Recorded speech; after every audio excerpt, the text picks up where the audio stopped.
হুগলি জেলার গোঘাট থানার অন্তর্গত কামারপুকুরের শ্রীপুর এলাকায় আজ সকালে ঘটে যায় এক গুরুতর সড়ক দুর্ঘটনা। স্থানীয় সূত্রে জানা গিয়েছে, দুটি মোটরসাইকেল মুখোমুখি সংঘর্ষে গুরুতরভাবে আহত হন দুই ব্যক্তি। ঘটনার পরেই স্থানীয় বাসিন্দারা ছুটে এসে আহতদের উদ্ধার করে দ্রুত কামারপুকুর গ্রামীণ হাসপাতালে নিয়ে যান। প্রাথমিক চিকিৎসার পর তাদের অবস্থা স্থিতিশীল বলে হাসপাতাল সূত্রে জানা গেছে। আহত দুজনেরই বাড়ি কামারপুকুর এলাকাতেই বলে জানা গিয়েছে। এই ঘটনায় এলাকায় চাঞ্চল্য ছড়িয়েছে। পুলিশ সূত্রে জানা গেছে, দুর্ঘটনার কারণ খতিয়ে দেখা হচ্ছে। গোঘাট থেকে চিন্ময় পালের report, crime press Bengal news. মোটরসাইকেলের অ্যাক্সিডেন্ট ঘটেছে। মোটরসাইকেলে আহত হয়েছে নাকি কেউ? আহত বলতে একজন আহত হয়েছে, একজনই আহত হয়েছে।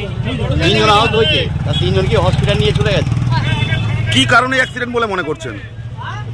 জ্যাম ছিল, নিজেদের ভুলে। আপনার নাম দাদা? খেয়েছিল নাকি তাও বলতে পারা যাবে। আপনার নাম? আমার নাম তরু সাঁতরা। এটা কোন জায়গা? এটা শ্রীপুর।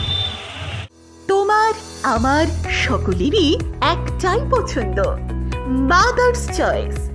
ঘরে সুগন্ধি ভাত, প্রতিদিনের রান্নায় নিখুঁত স্বাদ, চাই উন্নত মানের চাল। তাহলে আর দেরি কেন? আজই যোগাযোগ করুন ধনরাজ অ্যাগ্রো ইন্ডাস্ট্রিজ প্রাইভেট লিমিটেডে। আমরা আনি আপনার টেবিলে খাঁটি ও মানসম্মত চাল মাদার্স চয়েস নামে।